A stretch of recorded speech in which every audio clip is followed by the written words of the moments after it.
세상을 향한 교회의 직접적인 영향력을 강조하는 사람들이 있습니다. 마태복음 5장 13절 이하에서 주님이 너희는 세상의 소금이요 빛이라고 말씀하셨으니, 소금이 음식에 부패를 막고 또 빛이 어두움을 몰아내는 것처럼 교회가 세상 한가운데로 들어가서 막강한 정치적인 힘을 얻고 세상의 부패를 막아 또 세상의 어두움을 몰아내야 한다는 것이 그들의 주장입니다.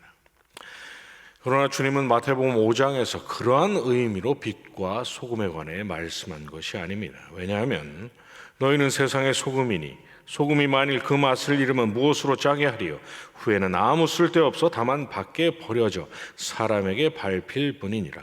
너희는 세상의 빛이라. 산 위에 있는 동네가 숨겨지지 못할 것이요 사람이 등불을 켜서 말 아래 두지 아니하고 등경 위에 두나니 이러므로 집안 모든 사람에게 비치느니라고 말씀하신 것처럼 주님의 초점은 소금과 빛의 효능이 아니라 소금이 그 맛을 잃으면 쓸모가 없어서 버려질 뿐이라는 점, 그리고 등불이 되박이나 또 함지에 덮여져 있으면 그 누구도 등불의 빛을 볼 수가 없으니 그 등불은 쓸모가 없어진다라는 점에 있으셨기 때문입니다.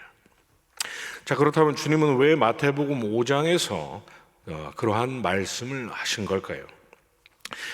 여러분, 성경은 말씀하고 있지 않지만 마태복음 5장 3절에서 심령이 가난한 자는 복이 있나니 천국이 그들의 것이며라는 주님의 말씀을 들은 무리들은 아마도 서로 웅성대기 바빴을 것입니다. 어떤 사람들은 주님의 그 말씀을 듣고는 매우 큰 충격에 휩싸였을지도 모르겠습니다. 왜냐하면 마가복음 10장에서 주님께 내가 무엇을 하여야 영생을 얻으리까? 라고 했던 부자 청년처럼, 또 누가복음 10장에서 주님을 시험하려고 내가 무엇을 하여야 영생을 얻으리까? 라고 똑같은 질문을 던졌던 율법사처럼 당대 유대인들은 하나같이 영생이란 행위, 곧 하나님의 율법을 준수해서 얻는 것이라고 철석같이 믿고 있던 사람들이었기 때문입니다.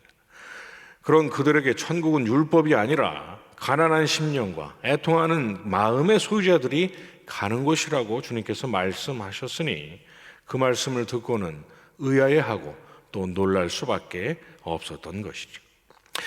무리 가운데 만약 바리새인과 서기관 그리고 율법사가 있었다면 주님의 그 말씀을 듣고는 옳거니 지금 저자가 모세의 율법을 폐하고 하나님의 율법을 지킬 필요가 전혀 없다라고 무리를 선동하고 있구나라고 할 만한 그런 말씀을 우리 주님께서 하신 것입니다. 그러나 그 아래 5장 17절 이하에서 내가 율법이나 선지자를 폐하러 온 줄로 생각하지 말라. 폐하러 온 것이 아니요 완전하게 하려 함이라. 진실로 너에게 이르노니 천지가 없어지기 전에는 율법의 1.1획도 결코 없어지지 아니하고 다 이루리라 하신 주님의 말씀처럼 주님은 하나님께서 주신 율법을 부정하시기 위해서 그 말씀을 하신 것이 아닙니다. 왜냐하면 그 아래 19절 이하에서 누구든지 이 계명 중에 지극히 작은 것 하나라도 버리고 또 그같이 사람을 가르치는 자는 천국에서 지극히 작다 일컬음을 받을 것이라고 하시면서 너희 의의가 바리새인과 서기관보다 낫지 못하면 결코 천국에 들어가지 못하리라고 말씀하셨던 것처럼, 그리고 그 아래 21절 이하에서 칼로 사람을 찔러 죽이지 않아도 누군가에게 화를 내거나 멸시하면 그것은 칼로 찔러 죽이는 것과 같은 살인죄, 지옥에 갈 만한 죄이고, 실제로 간음을 하지 않았더라도 음욕을 품거나 다른 사람으로 하여금 간음하게 하는 것도 똑같은 간음이라 하시고, 또 원수까지도 사랑해야 한다 하신 주님의 말씀처럼 하나님의 율법은 선하고 폐할 수 없을 것이며 모든 인생들에게 그 율법을 지킬 의무가 있지만 문제는 행위뿐 아니라 마음으로까지 그러한 율법을 완벽하게 준수할 인생은 존재하지 않는다는 것이 문제였던 것이죠. 원수를 진심으로 사랑할 사람이 없고 살면서 누군가를 한 번도 미워한 적이 없고 또 마음으로 잠깐이라도 악한 생각을 품지 않고 살아가는 사람은 존재하지 않으니 율법에 관한 마태복음 5장의 말씀은 그저 열심히 지키라는 명령이 아니라 그 누구도 율법으로는 천국에 갈 수 없다라는 그러한 선언을 하셨던 것입니다. 주님은 그러한 율법의 가르침을 통해서 천국은 율법이 아니라 오직 심령을 가난하게 하시고 애통하게 하시는 하나님의 은혜 안에서 하나님께 나아갈 오직 유일한 길이요 진리요 생명이신 주님을 구주로 영접하는 것만이 천국에 갈 수 있는 유일한 방법이라는 그러한 복된 가르침을 완성하셨던 것입니다. 이것이 마태복음 5장 전체를 관통하고 있는 메시지인 것이죠.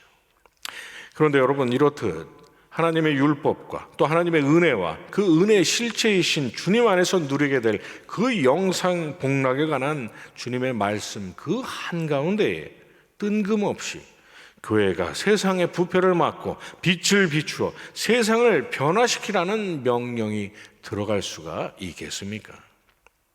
전도서 7장 29절에서 내가 깨달은 것은 오직 이것이라 곧 하나님은 사람을 정직하게 지으셨으나 사람이 많은 꾀들을 낸 것이니라고 말씀하고 있는 것처럼 주님은 빛과 소금에 관한 그 말씀을 통해서 아담의 범죄 이후 모든 인생이 마치 맛을 잃은 소금처럼 그리고 빛을 비추지 못하는 등불처럼 하나님의 영광을 위해 부여받은 하나님의 선한 형상을 완전히 상실해버리고 하나님의 영광을 위해서 아무짝에도 쓸모가 없어 폐기될 존재가 된 비극적인 인생들에 관해 선언하셨던 것이죠.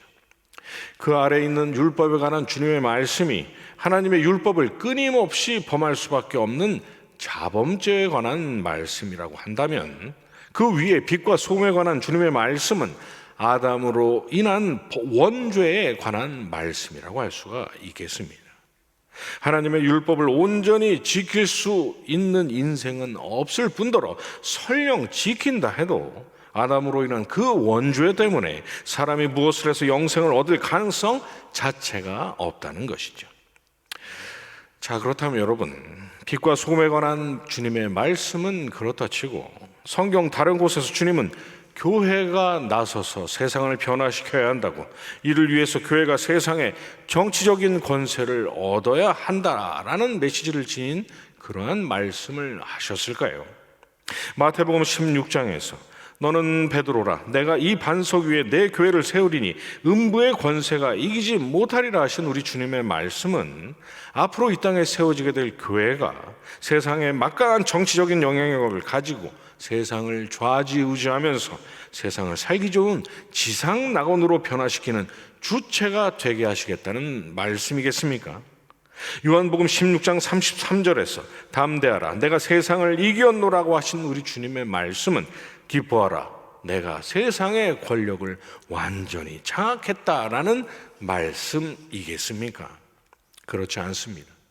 만약 그런 의미로 주님께서 하신 말씀이라면 베드로가 주님께 절대로 죽으시면 안 된다고 했을 때, 그리고 주님을 잡으러 온 말고의 귀를 칼로 잘라버렸을 때 우리 주님은 베드로를 향해서 장하다 베드로 너밖에는 없구나라고 그를 칭찬하셨을 것입니다. 그것이 주님께서 이 땅에 오신 목적이었다면 오병이어의 표적 때 배불리 먹었던 사람들의 바람대로 주님은 새로운 이스라엘의 왕으로 등극하시는 것을 마다하지 않으셨을 것입니다. 그러나 주님께서 어떻게 하셨습니까? 자신을 왕으로 세우려는 무리를 주님은 피해 떠나가셨고 칼을 빼든 베드로에게 내 칼을 도로 칼집에 꽂으라 칼을 가지는 자는 다 칼로 망하느니라고 호되게 그를 책망하셨습니다. 왜냐하면 요한복음 18장 36절에서 내 나라는 이 세상에 속한 것이 아니니라 만일 내 나라가 이 세상에 속한 것이었더라면 내 종들이 싸워 나로 유대인들에게 넘겨지지 않게 하였으리라 이제 내 나라는 여기에 속한 것이 아니니라고 말씀하신 것처럼 주님께서 다스릴 주님의 나라는 이 세상에 세워질 세상의 나라가 아니기 때문이옵니다. 누가복음 12장 13절 이하에서 주님을 찾아와서 선생님, 내 형을 명하여 유산을 나와 나누게 하소서라고 했을 때 주님께서 이 사람아, 누가 나를 너희의 재판장이나 물건 나누는 자로 세웠느냐고 말씀하셨던 것처럼 주님께서 이 땅에 오신 이유는 혼탁한 세상의 교통 정리를 하시기 위함이 아니셨기 때문인 것이죠. 그러나 여러분, 좋은 것이 좋은 것이고 기왕이면 다홍치마라고 이왕 오신 거 세상도 변화시켜 주셨다면 참 좋았을 텐데 주님은 왜 그렇게 하지 않으셨을까요?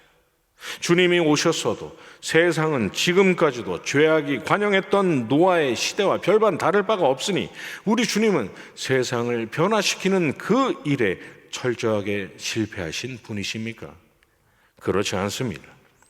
노아의 때에 홍수로 코로 숨쉬는 모든 것을 하나님께서 쓸어 버리셨던 것처럼 맛을 잃은 소금은 버려질 뿐이라는 주님의 말씀처럼, 그리고 오늘 읽은 본문인 요한계시록 19장의 말씀처럼 세상은 변화시켜서 나아지게 할 대상이 아니라 결국 폐기되고 심판받고 멸망받을 대상일 뿐이기 때문입니다. 그런 세상이 인간의 노력 따위로 조금이라도 나아질 가능성이 눈꼽만큼이라도 있었다면 영광의 주님께서 왜 이 땅에 강림하셨겠습니까? 그럼에도 하나님께서 지금까지 세상을 이처럼 보존하고 계시는 것은 세상이 나아질 것이라는 그러한 기대를 가지시고 세상에 다시 한번 변화의 기회를 주시기 위함이 아니라 장세전에 구원하시기로 작정하신 영혼들이 아직도 남아있기 때문입니다. 그런데 사람들은 하나님께서도 가지지 않으셨던 세상에 대한 기대를 교회가 가져야 한다고, 참 빛이신 우리 주님께서도 하지 않으셨던 일을 교회가 해야 한다라고 말하고 있는 것이죠. 부활하신 우리 주님은 그렇다면 왜 내 양을 먹이라는 명령과 함께 땅끝까지 복음을 전하라는 이 두 가지 명령만을 주신 것입니까? 안으로는 말씀으로 하나님의 자녀된 성도들을 먹이고 밖으로는 아직 하나님의 품에 안기지 못한 택함받은 양들에게 복음을 전하는 것, 바로 이 두 가지가 이 땅에 교회를 세우신 하나님의 궁극적인 목적이요, 이 땅에 세워진 교회의 본질이기 때문입니다. 물론 이러한 본질적인 사명 외에 지난날 우리나라에 왔던 선교사님들이 병원과 또 학교를 짓고 또 약한 사람들을 구제하는 일에 힘썼던 것처럼 세상 가운데서 교회가 선한 영향력을 끼치는 일 역시도 하나님께서 지극히 기뻐하실 일임에 틀림이 없습니다. 병원이나 학교가 영혼을 구원하기 때문이 아니라 그러한 선한 영향력으로 하나님의 존귀하신 이름이 세상 가운데서 영광을 받으실 수가 있으시기 때문인 것이죠. 또 예레미야 29장 7절에서 너희는 내가 사로잡혀 가게 한 그 성읍의 평안을 구하고 그를 위하여 여호와께 기도하라. 이는 그 성읍이 평안함으로 너희도 평안할 것임이라 하신 말씀처럼 교회는 세상을 향해서 열심히 기도해야 합니다. 세상이 지상 낙원이 되게 해달라고가 아니라 세상을 무대로 지금도 계속되고 있는 잃어버린 양들을 찾으시고 보존하시고 인도하시는 하나님의 구속의 역사를 위해서 말입니다. 또한 성경은 악인들을 단죄하고 벌하는 국가의 사법 시스템에 교회와 성도가 순종하는 것이 마땅하다라고 말씀하고 있습니다. 저와 여러분이 하나님의 자녀가 되었지만 아직 여전히 악하고 방정스러운 육신의 본성을 우리가 지니고 있기에 그런 우리의 악함을 제어하시기 위해 세우신 하나님의 섭리를 인정하고 받아들일 의무가 있다는 것이죠. 이런 점에서 그리스도인들은 세상의 정치에도 지대한 관심을 가져야 합니다. 왜냐하면 국민들의 정치에 대한 무관심은 인간의 탐욕과 방종의 본성에 날개를 달아주는 것과 같고, 민주주의 사회에서 선거와 투표란 악으로 치닫는 세상의 폭주에 제동을 걸 수 있는 중대한 수단이기 때문입니다. 따라서 투표란 선하신 하나님의 백성으로서 마땅히 감당해야 할 직무 중에 하나라고 말할 수가 있는 것이죠. 그런데 여러분, 중세 로마 교회는 여기서 한참을 더 나아가서 세상을 좌지할 수 있는 막강한 힘을 장악했습니다. 그래서 어떤 일이 일어났습니까? 온 세상이 거대한 교회가 됐고 타락한 세상에 하나님께서 인정하실 만한 지상 낙원으로 변모했습니까? 변한 것은 세상이 아니라 교회였습니다. 어디가 교회이고 어디가 세상인지 모를 정도로 교회는 철저하게 세상화됐습니다. 어제 날쭉 본문인 이사야 48장 1절의 이하의 말씀처럼 하나님의 택하신 자녀로 자부하면서도 진실도 없고 공의도 없고 스스로 하나님의 이름을 높이는 거룩한 성도라 부르면서 실상 하나님 앞에서 완고하고 소의 힘줄 같은 목과 놋과 같은 이마를 가진 교만한 자들로 그들이 전락해 버렸던 것이죠. 왜 그런 무서운 일이 일어난 것입니까? 이 땅에 세워진 교회는 연약하다는 사실을 그들이 간과했던 것입니다. 너희는 이 세대를 본받지 말고 오직 마음을 새롭게 함으로 변화를 받아 하나님의 선하시고 기뻐하시고 온전하신 뜻이 무엇인지 분별하도록 하라는 로마서 12장 2절의 말씀처럼 정작 끊임없이 변화하고 개혁되어야 할 것은 세상이 아니라 교회와 성도의 마음이라는 성경의 진리를 그들이 망각했던 것입니다. 그리고는 세상과 더불어서 세상의 마음, 세상의 방식, 세상의 목표를 서로 교회가 공유하면서 하나님께서 이 땅에 교회를 세우신 목적과 이 땅에 세우신 교회의 정체성과 주님께서 교회에 주신 진짜 사명으로부터 그들이 완전히 멀어졌던 것이죠. 그런데 문제는 무엇입니까? 지난날에 그들의 그 무서운 시행착오가 교회가 세상을 바꿔야 하고 바꿀 수 있다라는 미명 아래 오늘날 다시 고개를 들고 있다는 것이 아니겠습니까?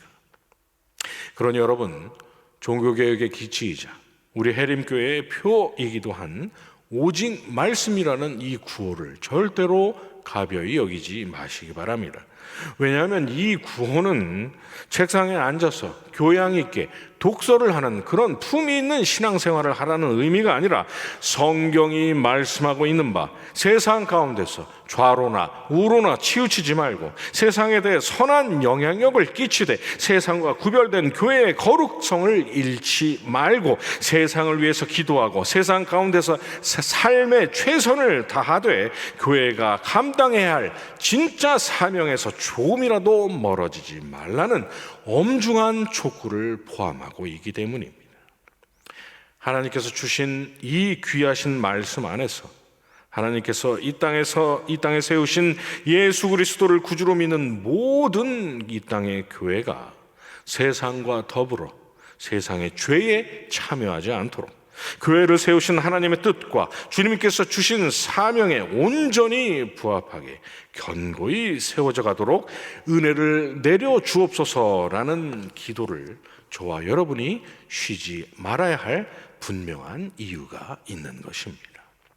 교회를 세우신 하나님을 위해서 그리고 교회의 지체들인 저와 여러분 우리 자신을 위해서 말입니다. 이러한 복된 간구가 하나님께서 이 땅에서 허락하신 삶의 날들 가운데 늘 넘쳐나게 되시기를 주님의 이름으로 축원합니다. 주기도문으로 예배 마치고 계속 기도하도록 하겠습니다. 하늘에 계신 우리 아버지여, 이름이 거룩히 여김을 받으시오며 나라에 임하옵시며 뜻이 하늘에서 이루은 것 같이 땅에서도 이루어지이다. 오늘날 우리에게 일용할 양식을 주옵시고 우리가 우리에게 죄 지은 자를 사하여 준 것 같이 우리 죄를 사하여 주옵시고 우리를 시험에 들게 하지 마옵시고 다만 악에서 구하옵소서. 대개 나라와 권세와 영광이 아버지께 영원히 있사옵나이다. 아멘.